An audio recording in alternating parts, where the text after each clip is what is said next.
केंद्र की मोदी सरकार अपने 8 साल के कार्यकाल का जश्न ऐतिहासिक रिज मैदान पर करने जा रही है। प्रधानमंत्री नरेंद्र मोदी 31 मई को केंद्र सरकार के 8 साल पूरा होने पर शिमला आ रहे हैं। प्रधानमंत्री का 11 बजे शिमला पहुंचने का कार्यक्रम है। ऐतिहासिक रिज मैदान पर रैली को लेकर तैयारियां पूरी कर ली गई हैं। प्रधानमंत्री वर्चुअली देश भर से 16 सरकारी योजनाओं के लाभार्थियों से रूबरू होंगे। पीएम 1.5 घंटे शिमला रुकेंगे और 30 मिनट तक लाभार्थियों से बात करेंगे। इस दौरान प्रधानमंत्री गरीब कल्याण कार्यक्रम के तहत देश भर के 17 लाख से ज्यादा लोगों के साथ वर्चुअल जुड़ेंगे। जहां से अनाडेल उतरने के बाद प्रधानमंत्री सीटीओ पहुंचेंगे, जहां से उनका काफिला मॉल रोड होते हुए रोड शो के रूप में रानी झांसी पार्क से होता हुआ रिज मैदान पहुंचेगा। रोड शो खुली जीप में नहीं होगा। मुख्यमंत्री जयराम ठाकुर ने पत्रकार वार्ता में बताया कि पिछले 8 सालों में देश को नई पहचान मिली है। कोविड के बावजूद अंतर्राष्ट्रीय स्तर पर देश का गौरव और सम्मान बढ़ा है। 8 सालों के जश्न के लिए पीएम ने शिमला को चुना है। ये हिमाचल के लिए गौरव की बात है। हिमाचल प्रदेश के सभी जिलों में मंत्री विधायक इस कार्यक्रम से जुड़ेंगे। किसान सम्मान निधि की 11वीं किश्त शिमला से जारी होगी, जिसमें करीब 21,000 करोड़ की राशि से 80 करोड़ लोग लाभान्वित होंगे।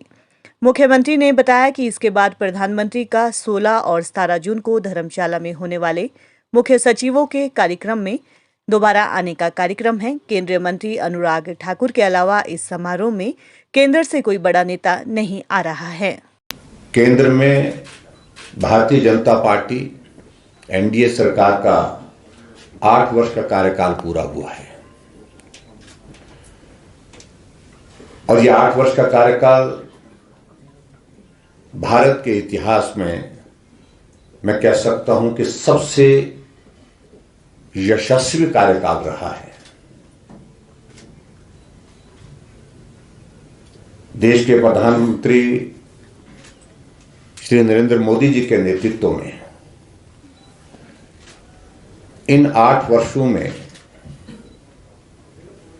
भारत को एक नई पहचान दिलाई है। 8 वर्ष का कार्यकाल पूरा होने के पश्चात एक कार्यक्रम का निर्धारण देश के लिए होना था। कहीं से भी प्रधानमंत्री जी ने ये करना था। जब इस संदर्भ में आदरणीय प्रधानमंत्री जी से हमारा मिलना हुआ, हमने विनम्र आग्रह किया था कि आप हिमाचल प्रदेश में आएं। कुछ अलग कार्यक्रम हमने तय किए थे हिमाचल प्रदेश में, और मुझे इस बात की प्रसन्नता है कि जो हमने कार्यक्रम तय किए थे उन कार्यक्रमों के साथ प्रधानमंत्री जी की ओर से सुझाव के रूप में 2 कार्यक्रम अपनी ओर से हिमाचल के लिए उन्हें सुझाव के रूप में दिए। एक कार्यक्रम जो 31 मई को कल शिमला के ऐतिहासिक रिज के मैदान में होने वाला है, गरीब कल्याण सम्मेलन। 8 साल सरकार का पूरा होने के पश्चात ये कार्यक्रम को एक स्वरूप दिया गया है, जिसमें पूरे देश भर से सभी प्रदेशों के मुख्यमंत्री भी जुड़ेंगे वर्चुअली, और जिसमें पूरे देश भर में लगभग सभी जिलों में ये कार्यक्रम आयोजित होंगे वर्चुअली। और केंद्र सरकार की महत्वपूर्ण जो 16 योजना है, उन 16 योजनाओं के लाभार्थी हैं उनके साथ इंटरेक्शन होगा, और उसके पश्चात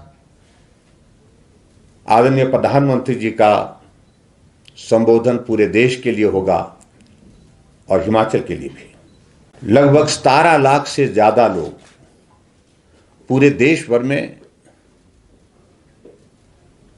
वर्चुअल माध्यम से इस कार्यक्रम का हिस्सा बनेंगे।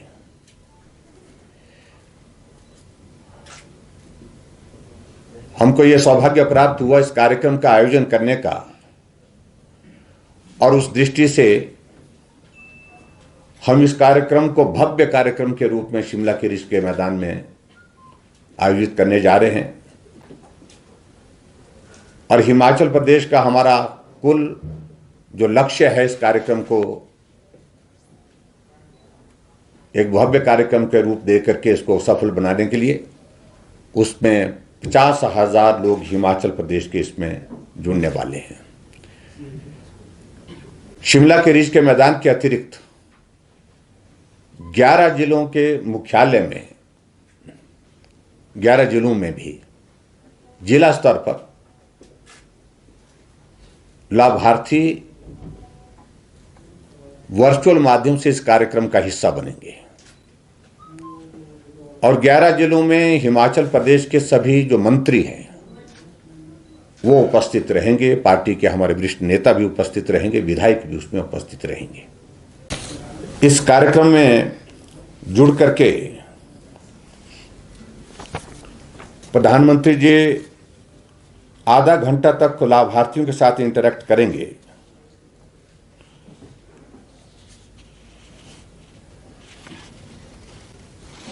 वहां मुझे इस बात की भी प्रसन्नता है कि कल प्रधानमंत्री जी 11वीं किस्त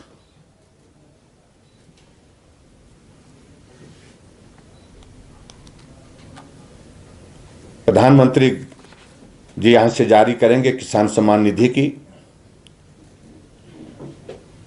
और ये 21,000 करोड़ रुपए की राशि जो है वो कल जारी की जाएगी। पता है कि ये कार्यक्रम कल का जो आयोजित किया जा रहा है इस कार्यक्रम के तुरंत कुछ दिनों बाद फिर से प्रधानमंत्री जी का कार्यक्रम भी शिमला होने वाला, जो चीफ सेक्रेटरी की कॉन्फ्रेंस 16 और 17 तारीख को होने वाली है धर्मशाला में। उसमें फिर से प्रधानमंत्री जी हिमाचल प्रदेश में आने वाले हैं। देखिए, बहुत ही दुर्भाग्यपूर्ण घटना घटित हुई है पिछले कल वो, और इस घटना की हम निंदा भी करते हैं और इसकी जांच उच्च स्तरीय जांच होनी चाहिए। लेकिन विचित्र बात हमारे सामने इस प्रकार की है कि एक अलग तरह का शौक कुछ लोगों को चढ़ा है, कुछ नेताओं को चढ़ा है, कुछ हट करके करना, नया करना। शायद 1 दिन या 2 दिन पहले ही उनकी सुरक्षा वापस ली गई और जो सुरक्षा वापस ली गई वो एक राजनीतिक निर्णय एक तरह का मुझे लगता है, जबकि सुरक्षा किसको कितनी मिलनी चाहिए, कितनी देनी चाहिए, कितनी वापस लेनी चाहिए, ये इसके लिए सेट पैरामीटर्स हैं कि उस व्यक्ति को सिक्योरिटी थ्रेट्स का लेवल क्या है और इसके लिए एक कमेटी जो है वो निर्धारित करती है कि किस व्यक्ति को किस स्तर की सुरक्षा देने की जरूरत है। इसको पॉलिटिकल डिसीजन के रूप में नहीं लेना चाहिए कभी भी, लेकिन अखबार में खबर बने, पूरे देश भर में खबर बने कि हमने ये कर लिया, मैं समझता हूं कि वो उचित नहीं है। और जिस तरह से कल इस घटना को अंजाम कुछ लोगों ने दिया है, AK-47 लोगों के हाथों में, और एक नहीं कई लोग उसमें थे बेचारे, लगभग 30 से 40 राउंड गोली के वहां पर चले और ये घटनाओं का क्रम आप देखिए, ये किस प्रकार से बहुत तेजी से घटित हो रहा है पंजाब में। और जो सरकार, मैं इतना कहना चाह रहा हूं, जो सरकार वहां पर हाल ही में बनी है वो बातें बहुत ऊंची ऊंची करने की कोशिश कर रही हैं, लेकिन व्यवहारिक रूप से चीजों को समझने की आवश्यकता है।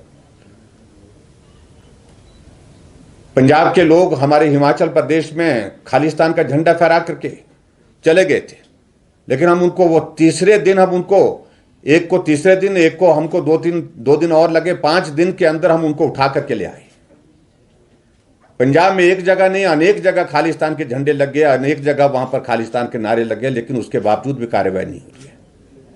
इसका अभिप्राय क्या है कि वहां की सरकार इन लोगों के खिलाफ कार्रवाई क्यों नहीं करना चाहती है? अभी 2 महीने की सरकार में AK-47 लोगों के हाथों तक कैसे पहुंच रही है?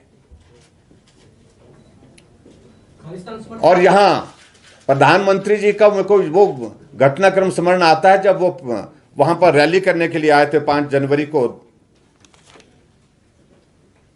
जहां उनके काफिले को रोक दिया गया। और उस वक्त उन्होंने, प्रधानमंत्री जी ने एयरपोर्ट जब पहुंचे थे तब जाकर के कहा था, उनके एक मंत्री के पास शायद ये कहा था कि अपने मुख्यमंत्री को का धन्यवाद करना कि मैं सुरक्षित वापिस जा रहा हूं। जब देश का प्रधानमंत्री वहां पर की सुरक्षा को इतने हल्के में लिया जाता है,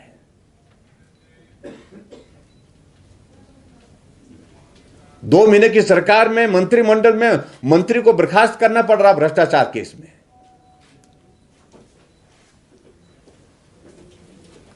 अगर 2 महीने के इसमें जो भ्रष्टाचार में मंत्री आता तो उसकी पृष्ठभूमि उनको जानकारी नहीं थी क्या? तो ऐसे में जो घटनाक्रम घटित हो रहा है लगातार पिछले कुछ अरसे से, ये नई सरकार जो पंजाब में बनी है, ये देश के हित में नहीं है, पंजाब के हित में तो बिल्कुल ही नहीं है।